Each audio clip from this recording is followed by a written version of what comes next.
पश्चिम रेल्वेची वाहतूक विस्कळीत झालेली आहे असं समजतंय। विरारकडे जाणाऱ्या लोकल 15 ते 20 मिनिटं उशिरानं सुरू आहेत। लोअर परेल स्थानकामध्ये प्रवाशांची प्रचंड गर्दी झालेली आहे अशी माहिती समजते। पश्चिम रेल्वेची वाहतूक सध्या विस्कळीत झालेली आहे। प्रतिनिधी जय पवार आपल्याशी जोडले गेलेत, त्यांच्याकडून तपशील घेऊयात। जय, काय नेमकी परिस्थिती सध्याची आहे, कशामुळे नेमकी ही अडचण आलेली आहे?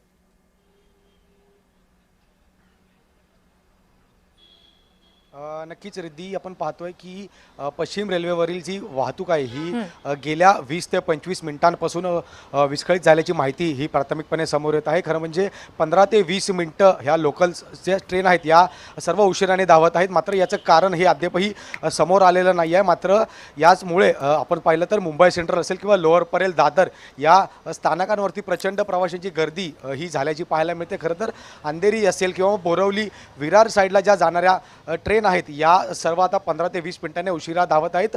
पश्चिम रेल्वेवरती खरं म्हणजे प्रत्येक 2 ते 3 मिनिटाला खरं तर त्या ठिकाणी लोकल ही धावत असते आणि प्रचंड त्या ठिकाणी प्रवासी हे त्या ठिकाणी वाहतूक करत असतात। त्यामध्येच प्रामुख्याने संध्याकाळची वेळ आहे, अनेक नागरिक जे आहेत ते त्या ठिकाणी कामावरून सुटून घरी जात आहेत। मात्र त्या ठिकाणी चर्चगेट या स्थानकात काही तांत्रिक बिघाड आल्यामुळे आता विस्कळीत संपूर्ण रेल्वे त्या ठिकाणी झालेला आहे। त्यामुळे 10 ते 15 मिनिटांनी सुरळीत होणं सुद्धा आवश्यक असेल, नाहीतर स्थानिकांवरची गर्दी जी असेल ती आणखी वाढेल।